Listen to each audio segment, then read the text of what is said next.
James, so fun to chat again. I was just telling at this co-op meeting I was at with folks from the community development credit union world, and they have syndicated just super interesting funds for co-op development credit union world. We were with some of the pioneering worker-owned holding companies. This guy Oberon, who's built Amazing. hundreds of workers now in healthcare, Kaiser Permanente partnership to buy out existing healthcare companies, and start.coop, an accelerator for co-op. So I was in the room with all these people that are some of the smartest minds in cooperatives in the US. And we're trying to figure out how to bring more capital into startup co-ops and growth stage co-ops and even intermediate mature co-ops that still need better capital. And so I was wondering, like, the gold standard for me would be some kind of huge syndicated fund that retail investors could just access. And in many ways, what I see you doing is building that option for decarbonized low index funds, low cost index funds. And so given you're in a startup doing this kind of thing, what are the challenges? How do I get from where I am today, where I have all these folks that I could deploy 50 million, I could deploy 500 million today into the co-ops, the opportunities I see. What's the process for syndication, manufacturing, and then opening up to retail investors? Yeah, so I have to first do my list of disclaimers.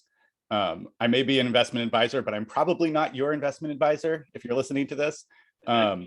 I don't have any, I'm not speaking from like a legal perspective for the rulings of the SEC. This is just what I've learned in my journey, sort of sharing the best of my understanding. And if this goes online, there'll probably be a long list of people saying, oh, that's not quite right, and you didn't understand this particular part of the law correctly. But which is great, because I want to hear from those people. But that said, that said, there's the easiest way to create such a fund would be as if they're all publicly traded entities already. So they're all already entities that are registered with the SEC to be traded on a major stock exchange. They could be listed, they don't have to be listed, but they need to have that registration. So we generally hear companies talk about IPO. The big part of that is the filing with the SEC so that their paperwork's in order. If a retail investor, generally what they talk about as an unsophisticated investor, someone who wouldn't be able to dig through complicated different types of accounting, were to look at the company, they'd be able to easily understand what's going on. So there's a bunch of information that goes and standardized formats for how that information is presented when you do that registration. So it's assumed that it is much safer to invest in a publicly traded company because it has this rigor around reporting. And you just decouple two things for me. Often I think publicly traded is synonymous with SEC registration. It's not. You can be registered at SEC but not be publicly traded, right? So co-ops. No, correction. You can be listed or unlisted, but to be publicly traded, you have to be registered with the SEC. Okay. So listed means that you're on a stock exchange. I can go on and go on to any brokerage with the ticker symbol and buy it. Unlisted but publicly traded would be like if Schwab or some other bank, other institution released a fund, but you could only buy it through their portal. Right. Okay. So as far as I know, I don't know very many, if any, co-ops that are publicly listed, publicly traded, because we all raise capital through 506c exemptions. Right. Which is amazing. And so I'm talking about this less from the co-op side to start with, and then we'll see how it translates to what you're doing with co-ops. So the reason the SEC does this is the sensible reason they did this is there was a spat of companies created to take advantage of unsophisticated investors and pull a whole bunch of money. So they're like, we need laws and regulations around this. And then, investment firms were like, but hey, we still want to be able to invest in these early companies and we need to be able to have that flexibility. So there's, you can be a registered investor, or you could be a qualified investor, and these give you permissions. Generally, you have more wealth, so it's not as big a deal if you lose some of it. And the SEC says it's okay if you buy into these private companies. So there's a lot of investment opportunities, even more accessible investment opportunities, like sort of modern app-like platforms for qualified investors, or those two terms, qualified and it'll come to me in a second. What? Accredited, thank you. Accredited investors.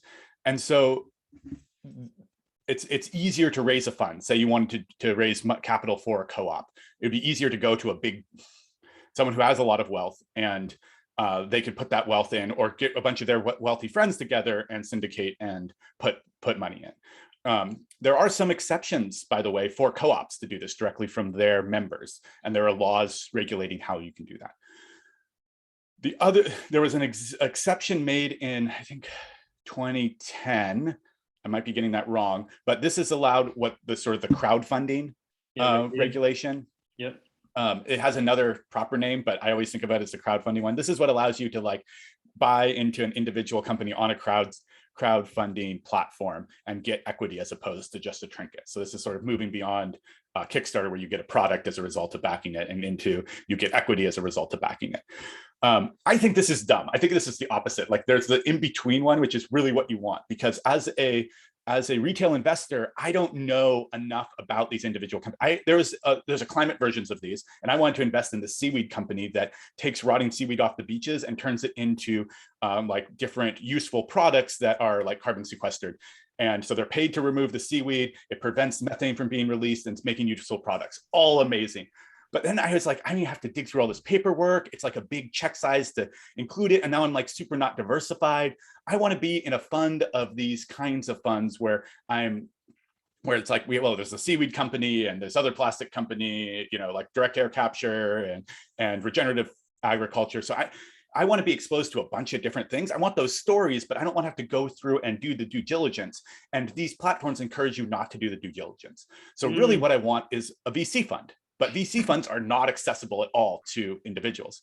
But what we're just starting to see is what you can do is you can essentially create a mutual fund and have that mutual fund be a VC fund. So this is the answer to your question of how do you get non-accredited investors. Like if you want to have a publicly traded ticker symbol that was for co-ops only. The path, to the best of my understanding, is to create either a closed end. I think it'd have to be closed end. It might be able to be an open end. That's a technical difference, which I won't go into, but a mutual fund of some sort, a public investment company. You go through the process of registering with the SEC. You have your bylaws and your structure and your accounting practices all in alignment so that it was easy to understand. And then you can invest in private companies, and that is the purpose. You're an umbrella company. You can invest in these private companies, and someone can get access to that by buying into this fund. James, you're solving my problem here. So let me see if I heard this. So we create like a venture capital fund that invests in a lot of startups, whatever. We create the fund. It's actually a mutual fund, though. It's not a venture fund. And what would be the distinction there in terms of mutual? It's like there's some mutual benefit for all the policyholders, how allocations work internally, basically. The biggest difference is that you can accept money from retail investors in a mutual fund, and you have to report in a very particular way. Now, there might be a bunch of other rules that I'm not eliciting right now. And this is where I'm saying, like, I am not an expert. I'm actually going to be hiring someone when we try to do something similar. I'm going to be hiring an expert and pestering her with questions, because like I need to be able to understand all of that before we go down it. But if you look at Sweater Ventures or Sweater VC, it's trying to do exactly this, just generically for venture capital. They're going through the process of creating So imagine me sitting around the table with a bunch of other co-op gurus and visionaries who have built enterprises, invest in the same challenge. And we're trying to, ideally, to make a mutual fund like this work, we need to be able to raise capital from lots of people, right? And I think there's lots of people that are involved in co-ops that want to do this already. But just like you're building a thing that everyone wants to decarbonize their investment portfolio, what's the challenges of the startup journey? Help me anticipate if I'm doing this over the next 5 to 10 years. What's it like? Well, the first thing is it's expensive, right? It's a minimum of $300,000 to launch a mutual fund. So we're not talking. I mean, you're talking about raising millions, tens of millions, if we're right and we can transition the world away from having sort of tyrannical corporate structures, billions of dollars into this investment platform. So 300,000 as part of the overhead cost doesn't seem outrageous, but as a startup cost, it can be a lot. So what you're probably looking at is finding that 300,000 mostly legal fees just to register. Yeah, this is legal fees and like being the team. So a public investment company has to have an independent board from the financial advisor. So you're going to have two different people. So like I'm a registered financial advisor for Carbon Collective, or Carbon Collective is a registered financial advisor. I'm a investment advisor representative for Carbon Collective. So Carbon Collective as an entity would be if we released a fund for private, climate tech venture, right? Um, I'm like in my head, I'm like reading the comments that are going to be going down if this video is ever posted. But so like that, we'd be the investment advisor to this fund in the same way that on Vanguard's like total market index, VTI, there's Vanguard is the representative, but there's actually an independent board that runs it. They can fire Vanguard at any time. Now, generally, they won't fire the investment advisor unless there's like gross misconduct or repeated failure to provide necessary information for proper, SEC filings, like the Form D, I think is the. So I need 300 grand. So I need to have a sufficient size of capital in mind, ready to go. And then I think with a mutual fund in particular, you also have to have some amount of liquidity upfront. Now, this is where I get really fuzzy, but I would recommend thinking about having some target number. And this is where it would be useful to start out. Like what? Let's say 100 million. Yeah, 100 million sounds great. Like that would be awesome. 100 million is a very solid, would be a solid place to start on all of this. And that would allow you to, launch the fund and not be worried sort of day one. Now, you probably also need some partners to just manage the sort of the listing. So I think there's you'd partner with again, this is where I get fuzzy, but there are banks or brokerages that would work with you for sort of keeping. And then there's another entity which I found out about recently, whose name I'm not remembering, but especially for ETFs, which are different than mutual funds in some crucial ways. But if you want to, since there isn't a fixed number of shares, they can, if they need to get a lot of shares in or out of the ETF, they can essentially trade for them with a brokerage. So it's like you have a bunch of these, you want to move out without dipping the price of the ETF. You might trade so many shares of it for a bunch of different stocks, or vice versa. Give a bunch of different stocks in and generate new shares and trade that out. So that keeps the price of the ETF stable. So I don't know what that entity is called, but like you need these kinds of partnerships lined up to fund operating smoothly. And help me understand. One thing I often get stuck on is that so much of how I understand a fiduciary as like a mutual fund, like the investment advisor has to like maximize the interests of its shareholders in some ways. But in a co-op structure, we're investing in underlying assets, like we're choosing a bunch of startups and intermediate, and like often like they're like co-ops tend to offer 5% dividend paying things, so it's like long term but relatively low interest. I assume we could have all that in the mutual fund because that's the mandate of the fund. People are buying into that. Just any concerns there? Any to think about? Yeah. This when I used to dig on this, because Zach and I had the question of whether we should be a B corporation or not, which I still think B corporations are great.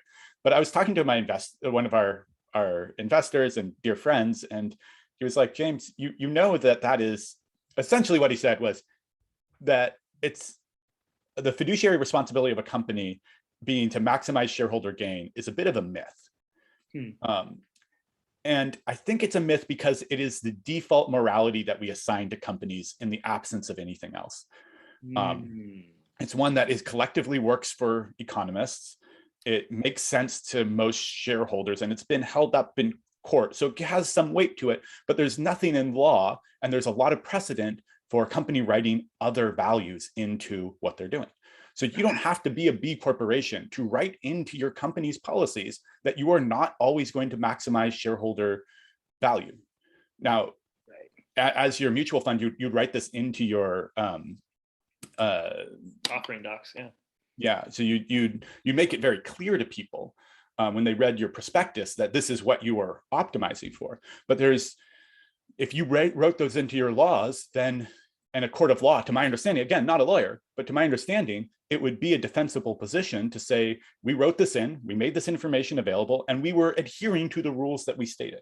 And so this idea that companies can only ever maximize shareholder value, and that's the only mechanism that they can ever enact in the world, is flawed. And what's exciting about that, what's really cool about that, is that leaves open the opportunity of, I like this mental image of viruses, that we can inject the DNA of better systems into the corporate structure, take advantage of all of this legal and political support for corporations, which has become insane, by the way, like unbelievable in terms of the power they have. But we can inject in that different sets of values and then use those to help change the world into a more positive place. Because right now, I don't see us removing that power from corporations.